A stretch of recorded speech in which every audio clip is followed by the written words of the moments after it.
Hello and welcome to News Local. I'm Jake McCallum and here are the headlines in your area.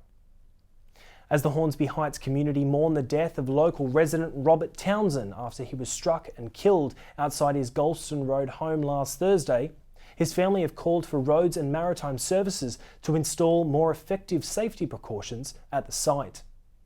Letters dating back to 2006 from Robert Townsend's parents showed the family's plea to fix the roads to prevent an accident like this occurring outside their family home. Former Hornsby State Liberal MP Judy Hopwood took the family's calls for change to the roads minister, but the family was told suggested safety measures were unsuitable. Mr Townsend's mother Jean Townsend said current warning signs near the family home just aren't good enough and has called for changes to be made to the camber of the road, as well as installations of barriers or residential speed bumps at the site of her son's death. Mr Townsend will be laid to rest later this week, with funeral information yet to be confirmed. New South Wales Health has announced it will not make public the urgent review into how Hornsby Ku-ring-gai Mental Health inpatient Jerry Sourian was able to leave their grounds before being found in Hornsby Mall with a knife. In the days after the incident, which involved police shooting Sourian and several members of the public, New South Wales Health have announced it would complete an urgent review. It is understood New South Wales Chief Psychiatrist Dr. Murray Wright has completed the review, but has now announced it will not be made public. LINDT Café siege survivor Louisa Hope said she does not need to forgive gunman Man Monis for what he did, because her faith has helped her move through. Miss Hope suffered gunshot wounds to the foot during the LINDT Café siege and spent months recovering in hospital. Her mother Robin was also a hostage during the 16-hour standoff with police. Miss Hope will be talking about moving on at the 2016 National Christian Family Conference in Wahroonga on Monday and Tuesday next week.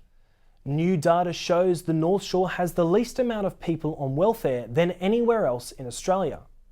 The federal seats of Bradfield and Berowra have populations of 105,000 people and just over 2,400 residents provided with welfare assistance in March 2016.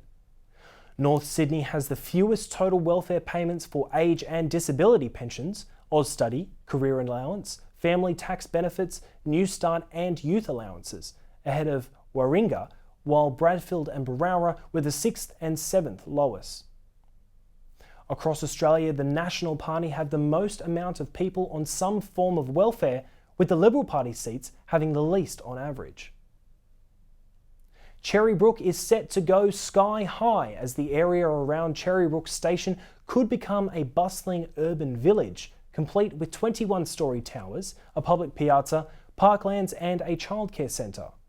An ambitious master plan lodged with Hillshire Council shows a number of residential flats from 3 to 21 storeys high across around 14 hectares of land.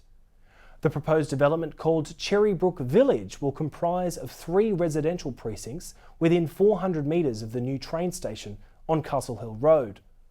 The central precinct is the first stage to be developed and will contain 2 21-storey towers, a public piazza and possible pedestrian links to the station. Later developments would include parklands, playgrounds, sporting centres and heritage-listed Dunrath House, as well as higher density apartments and a public plaza, including gardens and restaurants. For more news, sport and lifestyle in your area, visit newslocal.com.au.